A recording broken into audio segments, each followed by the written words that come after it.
मिले मुझे खोल बोगड़ा भाई जी, उनसे मुलाकात हुई अभी। और अभी देखते हैं इंटरव्यू लेने वाले हैं, आपको दिखाती हूँ। और ये मेरे साथ देखिए काफ़ी सारी मातृशक्ति भी आई है प्रचार में।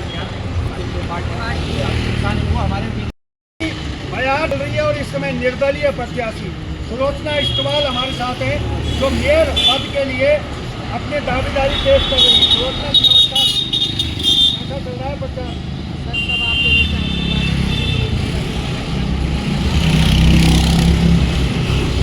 सर्वोपरि इसमें धन तो कहाँ जाने की धन वाले तो आज सामने आते हैं, कितने दिन चुनाव होंगे कितने दिन के लिए अपने, लेकिन सुलोचना इस्तेमाल के साथ जितने भी जन समर्थक हैं ये आजीवन साथ में हैं और पूरे जोश के साथ साथ में हैं। तो जनता की यहाँ ज़्यादा आवश्यकता है। तो आपको क्यों जरूरत महसूस हुई कि मुझे चुनाव लड़ना चाहिए? लड़ तो रहे थे लोग। सर एक बात सुनो, हमने तो दूसरे को लड़ाया, खुद हम पीछे से जैसे होता है ना कि लास्ट में राम ने रावण पे विजय पाई थी और रावण के जो राक्षस है वो पहले ही तीर में ध्वस्त हो गए, तो हम तीर के समान और दिन हम राक्षस की तरह चलते थे पीछे से कि पहले ध्वस्त हमको ही होना है।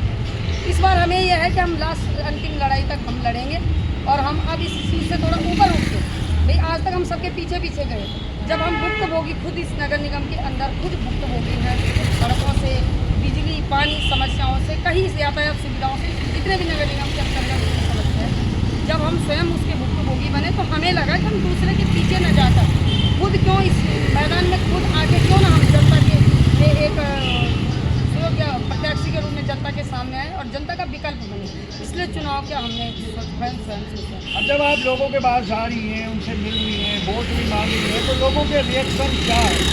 सर बहुत सुंदर है लोगों के रिएक्शन। लोगों ने कहा कि मातृशक्ति ने ये प्रदेश दिया है, अपनी अस्मिता को गंवा कर और अपने हमारे कामकाज के लिए राजनीतिक लड़ाई लड़ी, महिलाओं ने लड़ी है और हमें बड़ी खुशी है कि इस बार महिला मैदान में है, तो हम सब आपका सपोर्ट करते हैं। हमने एक अपना हमेशा संघर्षों में रहे हैं सर, ऐसे अचानक आए बहुत सारे संघर्ष के बाद जनता ने कहा कि इस संघर्ष को आप मैदान में लाइए और इस संघर्ष को जब मैदान में लाओगे तभी हमारी एक आप आवाज़ बनता है, एक ताकत बनता है।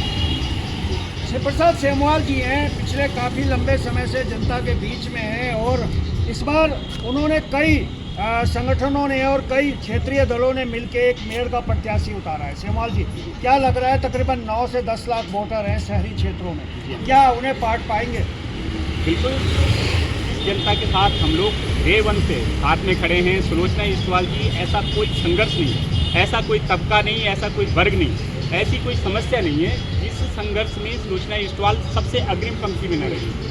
तो आज जो है जो ज़रूरत है वो वैकल्पिक राजनीति की है, राजनीति को एक विकल्प देने की, और इसीलिए आज सुलोचना इस्तेमाल जी भले निर्वाचन आयोग की नज़र में एक निर्दलीय प्रत्याशी हों, लेकिन हम सबने जितने भी राजनीतिक दल, क्षेत्रीय राजनीतिक दल और जन सामाजिक जो संगठन है, हमारी ओर से ये एक सर्वदलीय प्रत्याशी है और सर्वदलीय कैंडिडेट हमने जो है, जिस तरीके से जनता अक्सर कहती है, लोग कहते हैं कि साहब अलग अलग क्यों लड़ते हो, एक मंच पे आओ, तो आज संदेश जनता के लिए है। हमारी ओर से अपील भी है आपके सम्मानित चैनल के माध्यम से कि आज सारे राजनीतिक संगठन जितने भी उत्तराखंड के हैं वो सब एक मंच पे हैं, जितने भी सामाजिक संगठन हैं सब एक मंच पे हैं और इन्होंने सबने मिलकर के एक सर्वदलीय कैंडिडेट दिया है। अब जनता की बारी है कि वो किस प्रत्याशी को चुनाव में जिताते हैं। एक तरफ वो प्रत्याशी हैं, आप बता दीजिए अलका भंडारी वाले मुद्दे पर कहाँ थे, बेरोजगारों के लगभग 27 के करीबन आंदोलन हुए, 27 के 27 आंदोलन में सुलोचना इस्तेमाल सबसे आगे थी और आज भी संघर्षरत है। जनता बता दे, स्टूडेंट बता दें, उनके अभिभावक बता दें कि ये जो बाकी इनके अलावा जो कैंडिडेट हैं, उन्होंने अगर एक भी दिन उन्हें सड़कों पे देखा हो, बेरोजगारों के लिए देखा हो, डीएलएड आंदोलन के लिए देखा हो, अंकिता भंडारी के लिए देखा हो, भू कानून मूल निवास आंदोलन पे देखा हो, तो हम कहेंगे कि भैया हमारी दावेदारी कोई दिक्कत नहीं, आप दीजिए वोट, भाजपा को दीजिए, कांग्रेस को दीजिए, किसी भी पार्टी को प्रत्याशी को दीजिए। लेकिन अगर आप एक कैंडिडेट देखेंगे, अगर कोई अंधभक्त नहीं बनेगा, कोई अपने दिमाग को गिरवी नहीं रखेगा, तो उनको देखना चाहिए कि वो कैंडिडेट कौन है जो उनके बीच हर समय हर जगह पे जो है साथ में खड़ा रहा हो। आज इस चुनाव को कभी पहाड़ मैदान के चुनाव की बात कर रहे हैं, कभी जो है दूसरे दलों की, दूसरे जाति के, दूसरे धर्मों की बांटने की बात कर रहे हैं, लेकिन एकमात्र सुलोचना इस्तेमाल है जो हर वर्ग, हर जाति, हर धर्म के साथ बिना कुछ देखे हुए कि कौन किस जाति किस धर्म का है, जिस तरीके से ब्लड ग्रुप है, ब्लड ग्रुप में जब भी जरूरत होती है नहीं देखा जाता, ऐसे सुलोचना इस्तेमाल ने कभी भी कोई जाति धर्म की समस्या नहीं देखा, हर आंदोलन में, हर संघर्ष में खड़ी रही है। और आज पूरे जो उत्तराखंड की जनता है, मैं भी पंजाब में पढ़ा हूँ, झांसी में पढ़ा हूँ, मैंने सभी जगह के क्षेत्र के लोगों को देखा है, लेकिन आज अगर हम देहरादून को देखें तो देहरादून में भी सभी धर्मों के, सभी जाति के, सभी क्षेत्रों के लोग हैं। ये समस्या क्षेत्रवाद और जातिवाद को देखने की नहीं है, ये देहरादून नगर निगम की समस्या को देखने की है। यहाँ की सड़क, बिजली, पानी, शिक्षा की व्यवस्था को देखने की जरूरत है, यहाँ की स्वास्थ्य शिक्षा को देखने की जरूरत है। इसलिए क्योंकि सुलोचना ईसवाल पूरे तरीके से हर वर्ग के साथ खड़ी रही है, हर समस्या में खड़ी रही है। इसलिए हमने जो इनको सर्वदलीय प्रत्याशी बनाया वो भी इसीलिए बनाया जिस तरीके से दुर्गा माँ को सारे देवताओं ने मिलकर के शक्ति दी थी राक्षसों के खिलाफ।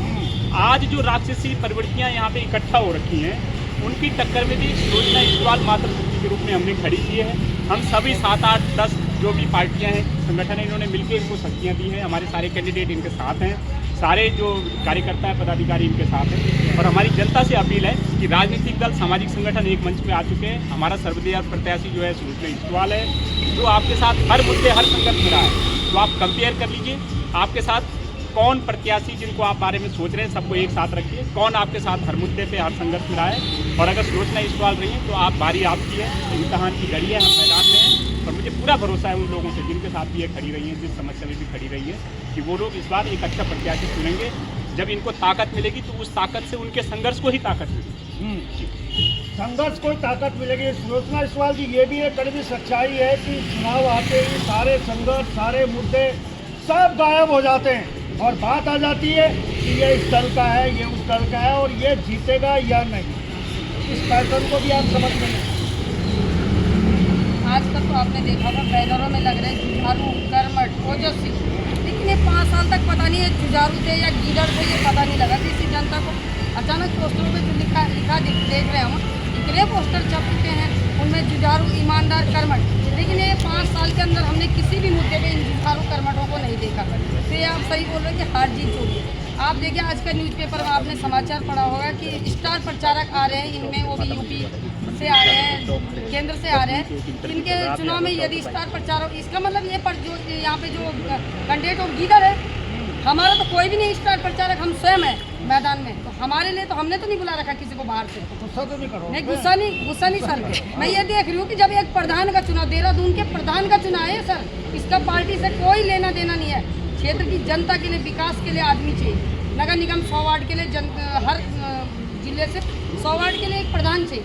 अब उस प्रधान के चुनाव में भी यदि केंद्र के नेता आते थे, इससे बड़ा दुर्भाग्य इस प्रदेश का क्या हो सकता है। इसका मतलब वो कैंडिडेट खुद में क्या है जिसके लिए बाहर से भीख मांगनी पड़ रही है। हम तो स्वयं मैदान में हैं, स्वयं बोल रहे हैं कि हम हैं, हम आपकी समस्याओं के लिए खड़े हैं। आपका एक बार विश्वास हमें मिल जाएगा तो हम आपकी उम्मीदों पे हमेशा खरा उतरेंगे। हम स्वयं हैं, हमने किसी को स्टार प्रचारक के रूप में नहीं। हम खुद हैं स्टार बन के खुद मैदान में है, संघर्ष के बलबूते, तो हमें किसी की ज़रूरत नहीं है। तो जीत हार जनता से मुझे पूर्ण उम्मीद है। कई लोगों ने हमें बताया कि ये बड़ी खुशी की बात है कि आप स्वयं हो, आप किसी और का नाम लेके मैदान में नहीं आ रहे। ये हमारे लिए बड़ा चुनौतीपूर्ण भी नहीं है क्योंकि हमने संघर्ष किया है और जनता का बस आशीर्वाद चाहिए। आपके चैनल के माध्यम से मैं बोलना चाहूँगी समस्त देहरादून नगर निगम की जनता को, एक बार मातृशक्ति को आगे बढ़ाकर देखिए। जब मातृशक्ति आगे बढ़ी थी तो राज्य भी मिला था, लेकिन ये राज्य आज बर्बाद हो चुका है और ये नगर निगम बर्बाद हो चुका है। तो एक बार मातृशक्ति के हाथ में फिर से आ जाए तो उसको संवारने का सिर्फ और सिर्फ संकल्प मातृशक्ति ले सकती है। हेमवाल जी, एक करारा सवाल आपसे लेते हैं। इरोम शर्मिला ने तकरीबन 16 साल आंदोलन किया, उसने नली से ही भोजन का आहार किया, लेकिन जब वो चुनाव लड़ी तो मात्र 89 वोट उसे मिले। क्या वो संघर्ष, क्या वो जनता, इन चीज़ों को भी आप समझ रहे हैं? बिल्कुल बिल्कुल, ये सब चुनौतियाँ हमारे साथ भी हैं। लेकिन भाई इसका मतलब ये नहीं है कि जनता को विकल्प नहीं दिया जाए। जिस दिन इतिहास लिखा जाएगा, भाई पूरे जंगल में आग लगी हो और एक चिड़िया चोंच में पानी डाल के उसे बुझाने का प्रयास किया जा कर रही है और बाकी बड़े बड़े दिग्गज दूर हों, तो जिस दिन इतिहास लिखा जाएगा उस दिन चिड़िया का नाम आग बुझाने वालों में लिखा जाएगा। आज अगर हम लोग सभी क्षेत्रीय दल मिलाकर के संघर्ष कर रहे हैं, इस संघर्ष को अगर जनता ताकत नहीं देगी तो ये संघर्ष जो है, भाई सुलोचना ईसवाल के तो घर में सब ठीक है, इनके हस्बैंड जो है सरकारी अध्यापक हैं, इनके जो परिवार वाले हैं, पिता भूतपूर्व कैप्टन हैं, ससुर जो है इनके स्वतंत्रता संग्राम सेनानी हैं, इनको तो कोई दिक्कत नहीं है। ये समाज के लिए एक भी दिन ऐसा नहीं रहा जिस दिन घर में रही हो।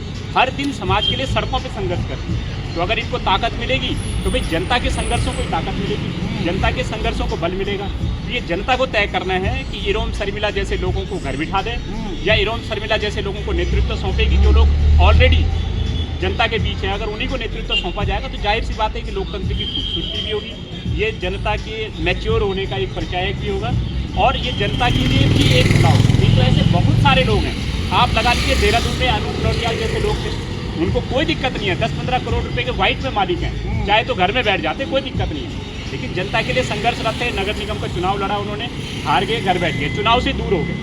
तो अगर आप अच्छे लोगों को राजनीति से बाहर करोगे, तो जिस तरीके से कहावत है कि राजनीति में ऐसा ही है जैसे खोटे सिक्के सही सिक्कों को चलन से बाहर कर देते हैं। तो अगर पब्लिक भी सही जनप्रतिनिधियों को अगर अपने नेतृत्व देने से बाहर कर देगी, तो फिर लोगों को इसी तरीके की सड़कें मिलेगी, इसी तरीके की खराब व्यवस्थाएं मिलेगी, इसी तरीके से देहरादून में कब्जे होते रहेंगे, इसी तरीके से देहरादून में नशा होता रहेगा, अपराध बढ़ते रहेंगे और भुगतना आखिर में जनता को पड़ेगा। आज जनता को तय करना है कि एक सुलोचना इस्टवाल है जो पिछले 5 साल में इनकी फेसबुक उठा के देख लीजिए, हमारी फेसबुक उठा के लीजिए, एक दिन घर में नहीं बैठी और ऐसा कोई संघर्ष नहीं देहरादून में जिसमें खड़ी ना रही हूँ। और या फिर एक वो लोग हैं जो 5 साल में चुनाव के टाइम पे आते हैं, जनता के लोग मतों का हरण करके चले जाते हैं और जनता की ठगी रह जाती है। ये जनता को तय करना है और आज हम जनता के लिए। चलिए, अब यह आपको तय करना है कि सुलोचना इस्टवाल जैसे जो लगातार संघर्ष कर रहे हैं, जनता के लिए लड़ रहे हैं, वो आपको चाहिए या दिल्ली से चुने हुए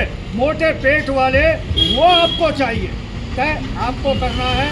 और दिन 23 तारीख को मतदान होगा और ये बता रहे हैं कि इनका पंखा है, गर्मियों में बहुत काम आता है ये पंखा, लेकिन इस समय ये काम सुलोचना इस्टवाल जी के भी आ रहा है। तो इनका चुनाव निशान पंखा है।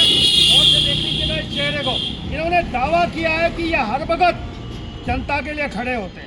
अब तय आपको करना है, तो चलिए बने रहो।